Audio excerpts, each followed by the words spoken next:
आप देख रहे हैं आपका अपना सिटी चैनल। अक्सर कहा जाता है कैसा भी हो आपका झगड़ा, होना चाहिए आपका वकील तगड़ा। तो आज आपको एक ऐसे ही वकील से मिलवाने जा रहे हैं जो कि एक मल्टी टैलेंटेड पर्सन है। ये अभिनय भी करते हैं, ये गाने भी गाते हैं, ये एक्सीलेंट राइटर भी हैं। ऐसा वकील सिर्फ फिल्मों में देखने को मिलेगा आपको, लेकिन हम आपको ढूंढ के लेके आए हैं आपके लिए चंबा ज़िले के अंदर, जिन्होंने पूरे देश में नाम कमाया, कई राज्यों में भी जाके गाया। चंबा की जो संस्कृति है, जो परंपरा है, उस धरोहर को आगे बढ़ाने की कोशिश की।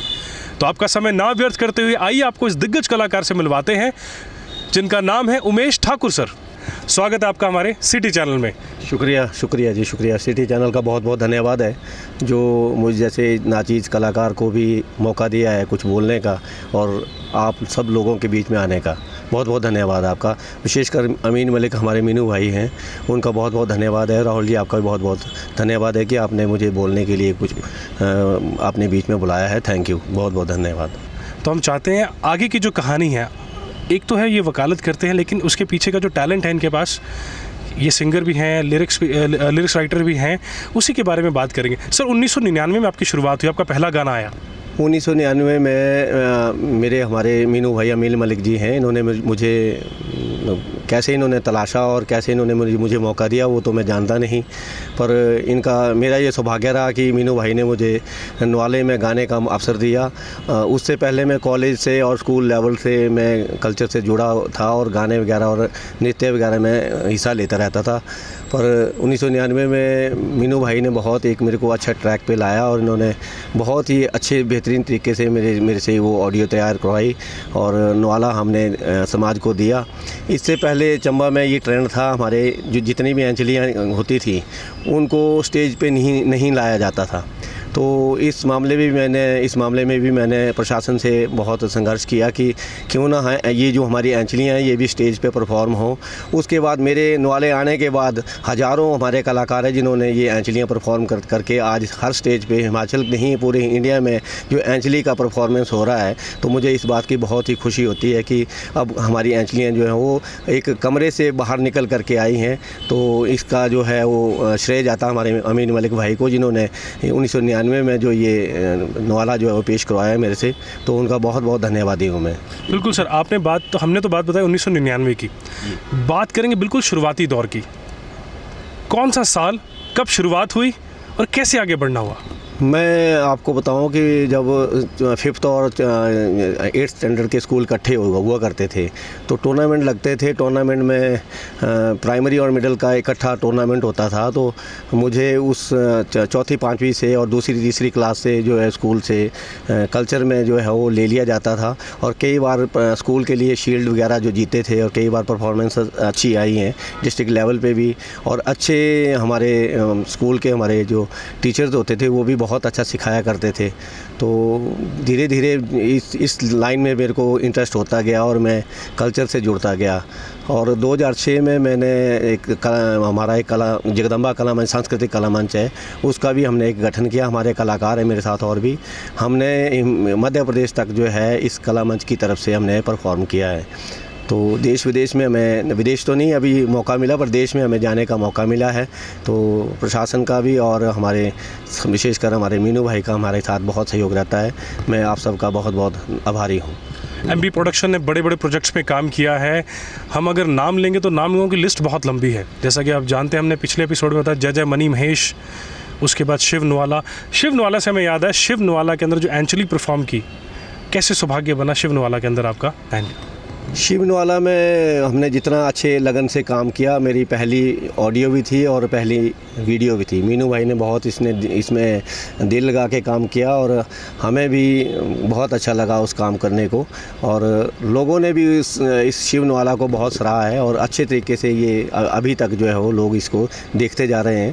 तो बहुत खुशी होती है जब कोई परफॉर्म करके उसके बाद कोई लोग देखते हैं उस चीज़ को, आगे वो चलती है, आगे कोई सॉन्ग आगे चलते हैं समाज में, तो बहुत खुशी का मौका ये रहता है। बिल्कुल। 2006 में आपकी जो सोसाइटी है उसका संगठन हुआ जगदम्बा सांस्कृतिक मंच कला। जी। पीछे का मोटिव क्या था इसका?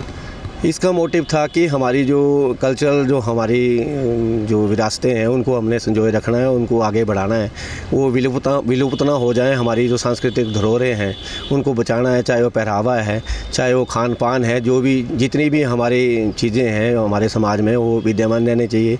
इसके अलावा मैंने अभी कुछ हाल में ही एक 114 जो है कविताएँ लिखी हैं, जिसमें कुछ हिंदी कविताएँ हैं और कुछ पहाड़ी कविताएँ हैं। तो ये मेरी जो किताब है प्रगति नाम से ये किताब भी पब्लिश हुई है।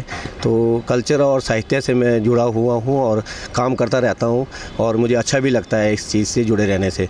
मैं वकालत के साथ साथ अपना कुछ वक्त निकाल करके इस फील्ड में काम करता रहता हूँ, जो कि मेरी एक दवाई है, मेडिसिन है मेरे लिए। जब मैं कल्चर पे काम ना करूँ तो मैं दूसरे काम में भी डल होता जाता हूँ। जो मेरा काम है, प्रोफेशन है, उसमें मैं कल्चर पे काम नहीं करूँगा तो उधर से मैं थोड़ा सा मेरा दिमाग जो है वो अपसेट रहने लग जाता है, क्योंकि कलाकार जो होता है वो बाय बर्थ होता है, ईश्वर द्वारा बनाया गया होता है। खुद कोई कलाकार बनता नहीं है, जो ईश्वर ने बनाया होता है तो वो एक मेडिसिन दी होती है परमात्मा ने। वो अगर काम नहीं होगा तो आदमी परेशान हो जाएगा, काम नहीं कर पाएगा।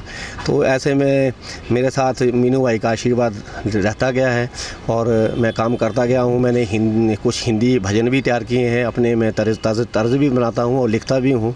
गाने भी लिखे हैं, कुछ ट्रेडिशनल गाए हैं, कुछ अपने लिखे गाए हैं। तो लगभग मैं 70-80 गाने जो अपने लिखे हुए गा चुका हूँ। कहा जाता है जहाँ ना पहुँचे रवि वहाँ पहुँचे कवि। चंद पंक्तियाँ तो सर हम आपसे सुनना चाहेंगे, क्योंकि आप कवि हैं। कहा जैसे रवि नहीं पहुँचा, हर जगह क्रिएटिविटी का काम है सर ये।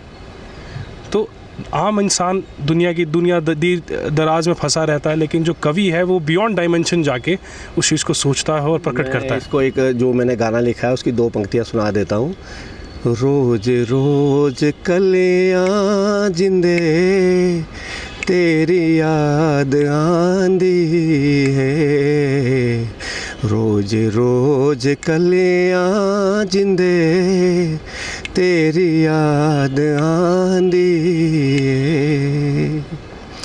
आर भी झरने पार भी झरने, आर भी झरने पार भी झरने, झरने आ दिखी वो करी तेरी याद आंदी।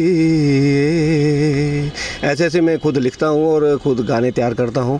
तो ये ईश्वर कृपा से कुछ ना कुछ काम करते रहने की जो है वो लालसा बनी रहती है और आपके बीच में सुनाता रहता हूँ। बहुत ही खूबसूरत गाया सर आपने, और बेहतरीन लिखते भी हैं आप। ईश्वर कृपा से लिखता भी हूँ और तर्ज भी बनाता हूँ। तो बाकी हमारे मीनू भाई की विशेषकर आशीर्वाद है कि इन्होंने मेरे को ये ऑडियो की, मैं ऐसे अकेले में गाता था, जैसे मिंजर मेले होते थे तो ऐसे परफॉर्म कर दिया करता था। ये पता नहीं था कि इधर भी कुछ पैसा मिलता है जो हम कल्चर के लिए उस पैसे का यूज़ कर सकते, उसको हम इस्तेमाल कर सकते हैं। तो ऐसे गाते रहते थे। हमारे एक DLO थे शर्मा जी, उन्होंने मेरे को समझाया कि उमेश इधर कुछ एप्लीकेशन दे दो। मेरे को पता नहीं था कि इधर एप्लीकेशन दी जाती है। मैं तो ऐसे सोचता था कि कल्चर का काम है, ऐसे गाते हैं आकर के। तो स्टेज पे मैं परफॉर्म जो है बिना पैसे के करता रहता, कई साल में करता रहा मिंजर मेले में। फिर उसके बाद कुछ हमारे को कुछ इंसेंटिव इसके मिलने लगे, कुछ पैसा हमारे को मिलने लगा। तो उसका मैं कल्चर के लिए जो हमारे को काम करने को थोड़ा बहुत योगदान उससे मिलता है। कुछ हम अपनी पॉकेट से बचा करके कल्चर का काम करते हैं। तो ऐसा है, थोड़ा सा इधर कलाकारों को दिक्कत तो है हमारे हिमाचल में, क्योंकि हमारा जो कल्चर है और जितने भी एरियाज़ हैं वो कल्चरल उनके सॉन्ग हो, चाहे उनका जो भी साहित्यिक काम है वो आगे बढ़ गया है, पर हम थोड़ा पीछे रह गए हैं। पर हमें संघर्ष करने नहीं छोड़ना है और आगे बढ़ना है।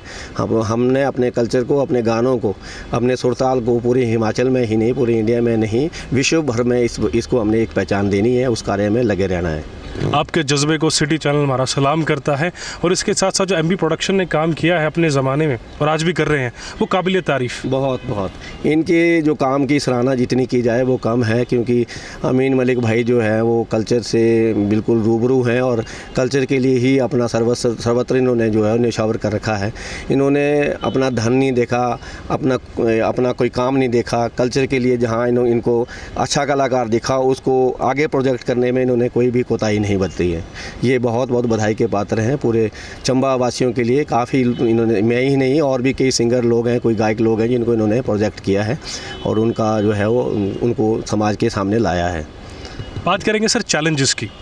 आपने जब शुरुआती दौर में वकालत भी शुरू की उसके साथ साथ कल्चर को उठाने का भी ज़िम्मा लिया अपने सर कंधों पे, जो कि काबिल तारीफ़ एक बात है। हर कोई नहीं करता। अपने प्रोफेशन में आदमी जब गुम हो जाता है तो घर गृहस्थी, बच्चे, संसार इसमें डूब जाता है, लेकिन आपने अपने कल्चर की धरोहर को भी जिम्मेदारी समझा, कंधे पे उठाया और आज भी उसको ढो रहे हैं। आप ठीक बोलते हैं, ये कल्चर की एक जिम्मेदारी है और हमें उठानी भी चाहिए। टाइम निकाल करके, वक्त निकाल करके इसके लिए टाइम हमें देना पड़ता है। संस्कृति हमारी माँ है, इसके लिए काम करना हमारा फ़र्ज़ भी बनता है, तो और करनी भी चाहिए। अब ईश्वर कृपा से ये इस संघर्ष में मैं पड़ा हूँ तो करता रहूँगा, आगे भी इस चीज़ को मैं पीछे नहीं होने दूँगा। इस कल्चर को मैं हिमाचल में, हिंदुस्तान में आगे विश्व स्तर पर इसको ले जाने के लिए प्रयासरत रहूँगा। सर, आपको क्या लगता है कहाँ कमी आ रही है? क्योंकि आज की जो जनरेशन है वो वेस्टर्न म्यूज़िक, इंडी पॉप या पॉप म्यूज़िक की तरफ ज़्यादा झुकाव रखती है। कल्चर के जो गाने हैं उनको सुनना थोड़ा सा कम हुआ है, लेकिन कुछ लोग रखते हैं रुचि अपनी, जो रखते हैं वो सुनते हैं, वो इसे बढ़ावा भी दे रहे हैं। लेकिन ज़्यादा से ज़्यादा बढ़ावा कैसे दिया जाए? कौन से स्टेप्स हैं जो इम्पोर्टेंट स्टेप्स हैं जो लिए जाने चाहिए ताकि इस जो धरोहर है उसे और बढ़ाया जाए? हाँ, आप बिल्कुल ठीक बोलते हैं। जो हमारे कल्चरल पुराने गाने हैं, जिन लोगों ने उन गानों को तैयार किया था, इतने अच्छे गाने उन्होंने दिए समाज को, आज एक गाने पे 10-10 गाने बनाए जा रहे हैं, जो कि बहुत गलत है, क्योंकि उस गाने की जो वैल्यू है वो कम नहीं करनी हमें। तो आज तक मैंने जो काम किया है तो उन पुराने गानों पे मैंने कोई भी छेड़खानी नहीं आज तक की है। उन गानों को एज़ इट इज़ हम गाते हैं, बहुत अच्छा लगता है। अब एक गाना पुराना कोई भी हम उठाते हैं, चाहे वो सुखरात ले लो, चाहे कोई और गाने, चंबा के कुंजू चंचलो है, इन तर्ज़ों पे पता नहीं लोगों ने कितने कितने गाने बना दिए हैं, जो कि उन गानों के साथ बहुत बड़ी छेड़खानी है। हमें कुछ बनाना है तो कुछ नया बनाएं, हम समाज को नया दें। उन पुराने जो बनाने जिन लोगों ने, वो समाज ने वो गाने दिए हैं, वो एज इट इज़ उसकी धरोहर जो है बची रहनी चाहिए, उसके साथ छेड़खानी नहीं होनी चाहिए, और उसका जितना विस्तार हो उसी लहजे में हो, जो गाना बना था उसी लहजे में वो विस्तार उस गाने का होना चाहिए। तो आप कहने का मतलब है कि जैसे इसको मॉडर्न किया जा रहा है, मॉडर्न टच दिया जा रहा है, वो नहीं होना चाहिए। जो पारंपरिक जैसे चलते आए हैं वैसे ही इनको आगे बढ़ाना चाहिए। जी, जो पुराने गाने हैं उनको पारंपरिक जो टच है उसी में रहने चाहिए, और उनके शब्द जो हैं वो भी बदलने नहीं चाहिए। उसका कोई शब्द बदल के उस तर्ज पे कोई और गाने भी नहीं बनाने चाहिए। मेरा यही है कि नए गाने बनाओ, आज की दुनिया के साथ जुड़ो, पर कोई नई चीज़ लिखो, नया तर्ज बनाओ, जो आज के हिसाब से हम उन नई चीज़ों को ला सकते हैं। पर जो पुराना हमारा ट्रेडिशनल है, पारंपरिक जो हमारा संगीत है, उससे छेड़खानी नहीं होनी चाहिए। बिल्कुल सर, बहुत खूबसूरत संदेश दिया आपने। बहुत से लोग रीमिक्स के ज़माने में कल्चरल जो गीत है, बिना जाने, सच्चाई जाने कि इनके साथ छेड़खानी नहीं होनी चाहिए, उसके बावजूद भी ऐसे ट्रेंड को लेके आ रहे हैं जो कि बिल्कुल सरासर गलत है।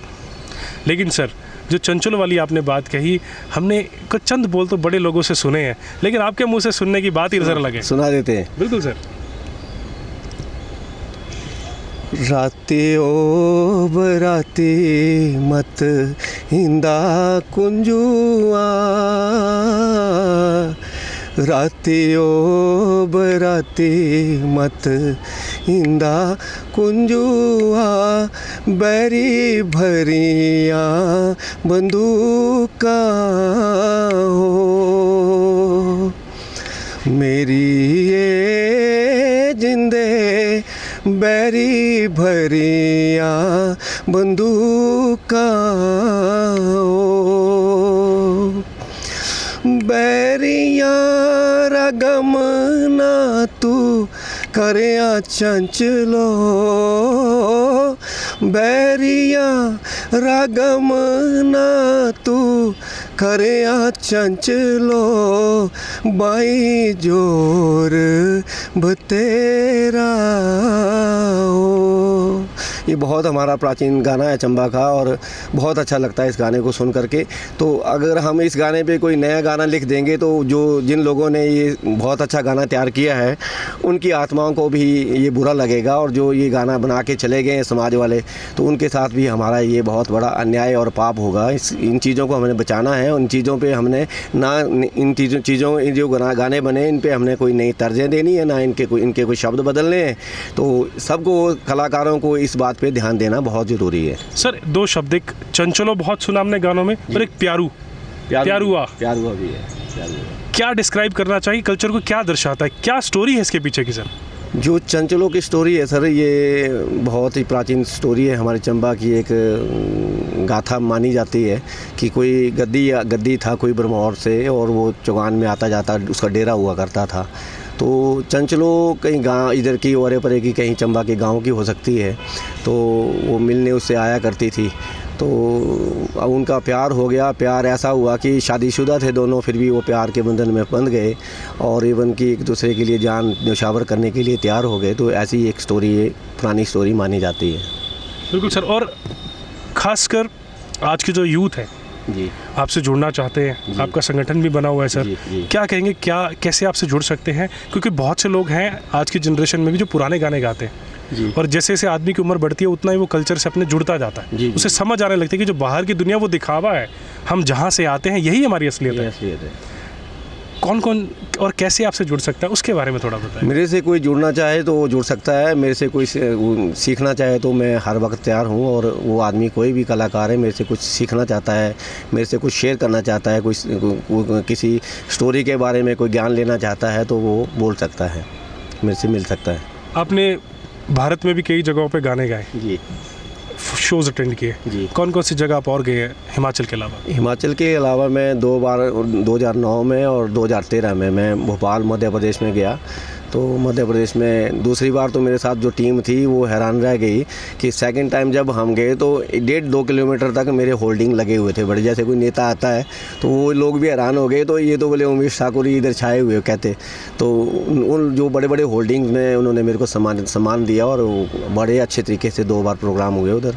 फिर उसके बाद थोड़ा हमारे टीम का थोड़ा मेरा काम भी बढ़ता गया, थोड़ा सा उस वक्त काम भी कम होता था, तो काम बढ़ता गया, फिर इतना हमारे को टाइम भी मिलना मुश्किल हो जाता है। फिर इधर तक हम अपने गाने बनाने और उसको गाने के उसमें ही हम मशगूल हैं और ज़्यादा वक्त भी हमें नहीं होता कि हम जगह जगह जा कर के ये काम कर सकें। पर फिर भी अगर मौका मिले तो कहीं कोई प्रोग्राम मिलता है तो ज़रूर उसमें शामिल होंगे। कहीं भी प्रोग्राम होता तो जाने की कोशिश करेंगे। आपने मिंजर में भी गाने की कोशिश की इस बार? मिंजर में प्रोग्राम मिला मेरे को, पर प्रशासन भी ये अपनी तरफ से बिल्कुल सही है कि कितने कलाकार हमारे चंबा के हर घर में कलाकार हैं, तो टाइम की कमी रहती है।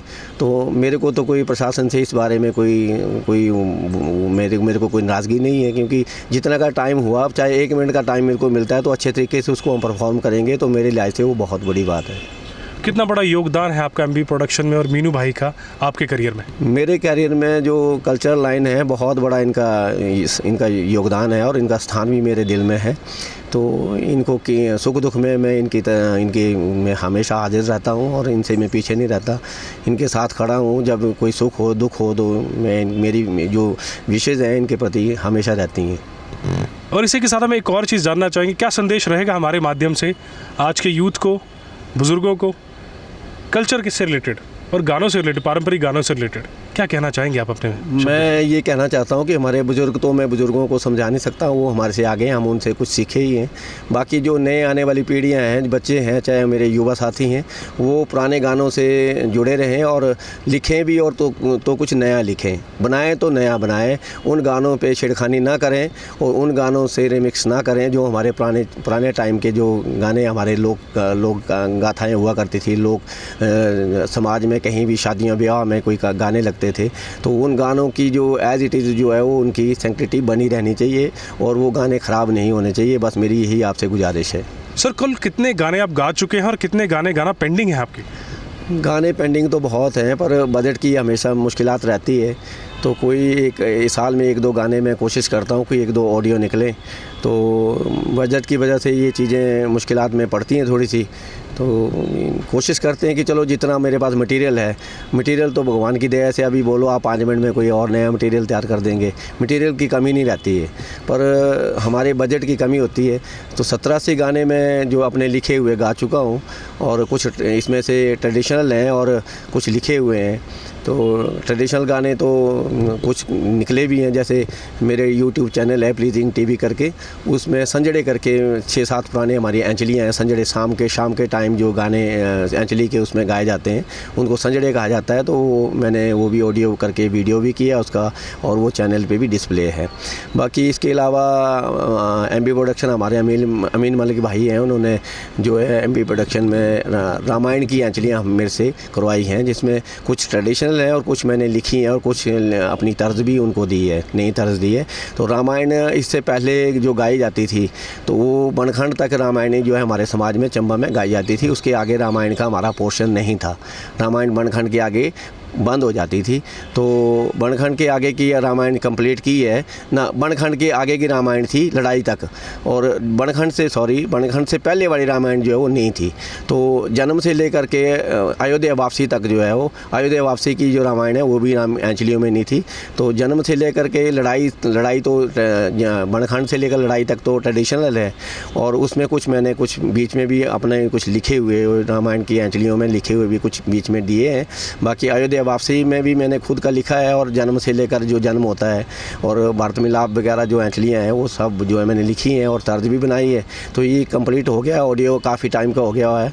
तो और अमीन मलिक भाई जी से उनसे निवेदन है कि ये रामायण की एंचलियों को जल्दी जो है वो वीडियो इनका करें और लोगों को ये सुनने को मिले। क्या डेडलाइन रहेगा सर आपका, क्योंकि जो आपने रामायण की एंचली गाई है ऑडियो तो जैसे आपने बताया रिकॉर्ड हो चुका है, वीडियो आना बाकी है, दर्शक इंतज़ार कर रहे हैं, श्रोता इंतज़ार कर रहे हैं, खासकर वो लोग जो पारंपरिक गीतों से जुड़े हुए हैं या अपनी संस्कृति से जुड़े हुए हैं। कब तक सर, क्या डेडलाइन रहेगा इसका? मीनू भाई से बस हम गुजारिश ही कर सकते हैं, एक तो इनको वक्त कम होता है, टाइम नहीं होता इनके पास क्योंकि काम इनका बहुत ज़्यादा है। तो करेंगे ये, मेरे को विश्वास है कि उस रामायण की जो एंचलियाँ रामायण की एंचलियाँ हैं जो उनको ये करेंगे और लोगों के बीच में आपके बीच में उनको लाएंगे। इनके लिए पारंपरिक चीज़ों के लिए हमेशा इनके पास समय होता है, ये निकाल लेते हैं समय अपने बिजी शेड्यूल में से भी? निकालते तो हैं, ये तो मेरे को उम्मीद है कि निकालते हैं, ये करेंगे, इस काम को ज़रूर करेंगे क्योंकि जुड़ाव रखते हैं, जड़ों से जुड़े हुए, कहते हैं कि डाउन टू अर्थ आदमी जैसे कहा जाता है, वेरी डाउन टू अर्थ, और उसके साथ साथ पारंपरिक जितनी चीज़ें उनको बढ़ावा देने में पीछे नहीं हटते कभी। ये चंबा कल्चर में इनका बहुत ही योगदान है, बहुत ज़्यादा योगदान है जो भुलाया नहीं जा सकता और ना उसको दरकिनार किया जा सकता है। अगर मेरे बस में होता तो इनको मैं बहुत बड़ा अवार्ड कोई दे देता, पर मेरे बस में तो इतना है कि मैं इनके लिए गा सकता हूँ। जब ये बोलेंगे तो इनके लिए कोई भी गाना या कुछ भी हो तो गाने के लिए मैं हमेशा तैयार हूँ इनके लिए। इनके सुख दुख में मैंने बोला कि मैं हाजिर हूँ। सभी जितने भी कलाकार हमें मिले उन सब में हमें एक चीज़ कॉमन मिली जो इनके साथ जुड़े हुए हैं। एक तो वो भावुक हो जाते हैं इनका नाम सुनने के बाद, और सिर्फ एक ही बात बोलते हैं, जब भी हमारी ज़रूरत पड़ेगी गाना गाने के लिए या फिर आगे आना पड़ेगा परंपरा या धरोहर को बढ़ाने के लिए, तो हम उनके साथ जुड़ के जो भी प्रोजेक्ट उनका रहेगा उनके साथ काम करेंगे। जो रामायण की एंचली आपने गाई है, 2 बोल अगर उसके सुनाई तो मज़ा आ जाए सर। मैं उसको सुनाता हूँ जो मैंने लिखा है रामायण की एंचली में लिखी हुई मैंने। आए हाँ वो ऋषि आए हाँ, राम देग बेड़े वो कजो आए हाँ वो ऋषि आए हाँ, दशरथ बेड़े कजो आए हाँ वो ऋषि आए हाँ, रामा जो सोगी वो नीड़े आए हाँ वो ऋषि आए हाँ, रामा जो सोगी वो नीड़े आए हाँ, छोटड़े हाँ वो बड़े निकड़े हाँ, राम ता मेरे वो बड़े छोटड़े हाँ। तो ये संवाद है ऋषि विश्वामित्र और दशरथ का। मैंने ये ईश्वर कृपा से, भगवान राम की ही कृपा से ये चीज़ तैयार की है, बहुत अच्छी है, आपको सुनने को मिलेगी। अगर मीनू भाई की कृपा रहेगी साथ में तो ये आपके बीच में ये एंचलियाँ ज़रूर आएंगी। धन्यवाद। बहुत खूबसूरत गाया सर आपने, अद्भुत शब्द नहीं है मेरे पास बयान करने के लिए सर। थैंक यू सर, बहुत बहुत आपका भी बहुत बहुत धन्यवाद है कि आपने अपना समय निकाला और मेरे से इस नाचीज़ कलाकार को कुछ लोगों के सामने रखने का प्रयास किया है। आपका बहुत बहुत धन्यवाद राहुल जी। अमीन भाई का भी बहुत बहुत धन्यवाद है जो आपको ये जो निभाने के लिए भेजा गया है, आपको उन्होंने भेजा है सिटी चैनल की ओर से, तो उनका भी बहुत बहुत मैं आभारी हूँ। धन्यवाद, नमस्कार। जहाँ बारी आती है कल्चर की, परंपरा की, तो हम खींचे चले आते हैं उस तरफ। कलाकार छोटा नहीं, बड़ा नहीं, कुछ नहीं, हमारी तरफ सब कलाकार बराबर हैं और हम चाहते हैं जो कलाकार इस धरोहर को अपने खजाने में संजोए हुए हैं उनको और बढ़ावा दिया जाए। यही हमारा उद्देश्य है। बहुत बहुत धन्यवाद, बहुत बहुत धन्यवाद। तो आज सिटी चैनल पे उमेश ठाकुर जी हमारे साथ जुड़े। अगली बार फिर हम किसी दिग्गज कलाकार को आपके समक्ष लेके उपस्थित होंगे। तब तक के लिए मैं आज आपसे इजाज़त लेता हूँ, अगली बार फिर मिलेंगे। तब तक के लिए जय हिंद, जय भारत और जय हिमाचल।